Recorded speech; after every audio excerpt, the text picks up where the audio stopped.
Hello, welcome back to another Pen Talk. Thanks for tuning in and being a part of my channel and enjoying, hopefully, my exploration of the global, amazing, wide world of pens. And we see in front of you a pen that is one I probably should have looked at a while ago, but for various reasons I never bought one. But thankfully, Dean sent me one as part of the swaps that we've been doing. The engraving on the clip should be a pretty good sign of the pen. Yes, it's a Mr. Pen Italix. And we're going to explore this pen. But the main thing that is interesting as you pop off the cap is the nib. Yes, an Italix nib. It's a little bit of grinding to it, but you might recognize the scroll work on that nib. It's a number 5 nib. And if we unscrew the barrel to look at the converter, we'll see another indication of the origins of the pen. And we'll be talking about that. So sit back.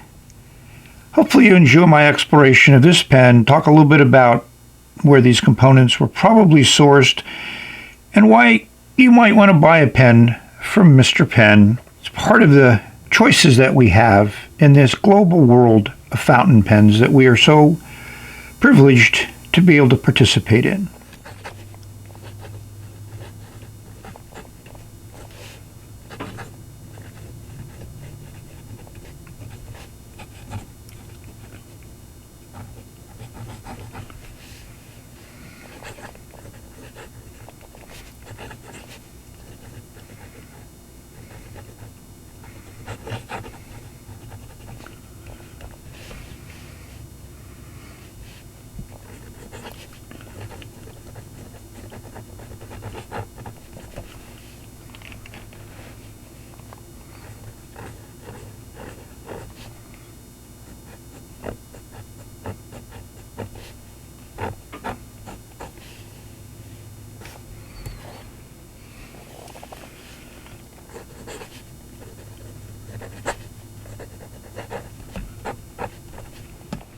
Well, you may ask about different nibs, number 5 nibs, and number 5 nibs from China.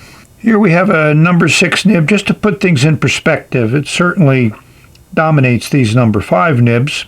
This is a 0.7 with rounded tipping, general tipping, so 0.7 is close to a broad, between a medium and a broad. Here's a 0.5 with a slight stub to it. 0.7, 1.1, 1.5, and then we keep going up. 1.9, 2.5, and 2.9. What a range. So you may ask what nib is in the Italix pen. We'll bring it in, and I see it as a 1.5 with a little bit of grinding done to it. Has a little bit of an angle to it. Those edges are rounded. So most stubs have a very pronounced flat spot, no tipping material, but between the 1.1 and the 1.9, 1.9 is rounded. So I didn't do that, but the other ones are quite flat. So there's a lot of variation in nibs, as one can tell. Many years ago, I was into buying inexpensive Chinese pens like this one because of their nibs.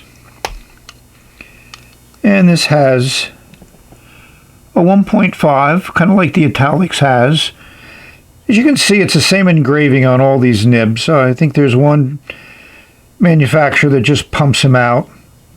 And yes, I couldn't clean this pen out thoroughly after I used it up the ink in it and didn't feel like refilling it. But nice cap liner. I mean, it's not the most aesthetic example. You have that triangular grip here, which I'm not a fan of, but for a couple bucks, they were a good buy, and basically what you paid for a nib if you try to get a nib by itself, but here you can get a nib and a pen. Good deal. So what ink to put into the pen? My label on top. Yes, Glassmith by Birmingham Pen. And as we see, it's a crisp formula. If we look at the color card, we'll see a nice, kind of interesting blue. I hope to get some shading out of that Italix nib.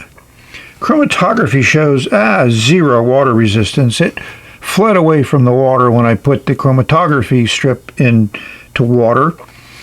And it's a pretty clean color. A little bit of green in there, but mostly blue. So now's the time for some editorial comments about this pen.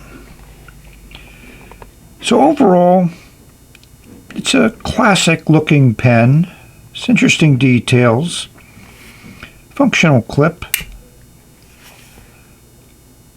You know, nothing extraordinary, but then nothing to detract either. It's a pop-off cap, and it's very secure. But, you know, in my world of fountain pens, this is not one that would generally appeal to me. I'm not a fan of shiny metal sections. It's really on the thin side. We're talking, you know, lead pencil type of thinness. The balance is okay. It's relatively light. And for those that like to post, it posts very securely, stays in place, but certainly changes the weight of the pen substantially. We'll give you those weights, and we'll give you the dimensions. What makes this pen worthwhile is the nib and how the nib writes. And to me, if you're looking for something to add some flair to your writing, this pen would work. And Mr. Pen makes a number of models. Here's some examples. So if this doesn't appeal to you, you can always find something maybe that will. And that is a generic Chinese nib, but they've custom tuned it to write very, very well. And that's really, to me, the difference. I have a lot of experience and have purchased a substantial amount of product from China through eBay and Etsy and AliExpress. But it's hit or miss. Quality control is not the best, but the pricing is very low. So generally with quantity, you're able to get the quality eventually that you want. And I'm also not adverse to tuning and playing with nibs and pens and things of that nature, but not everybody wants to do that. So here's a pen, an affordable price point, with a nice nib from a very reputable long-term pen provider.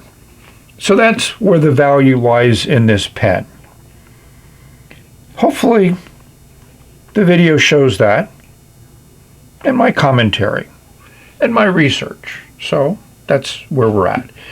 So let's do some final writing, provide a rating.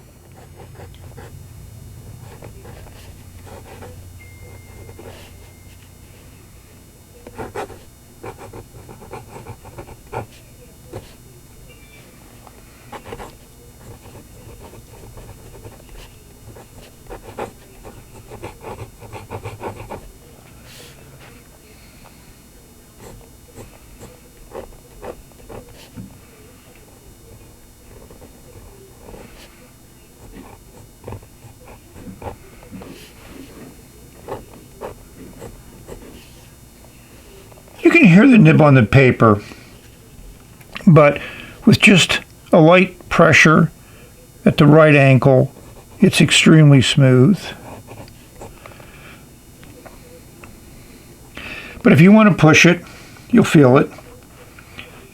And that's not unusual for an Italix nib, or italic nib in the more generic term.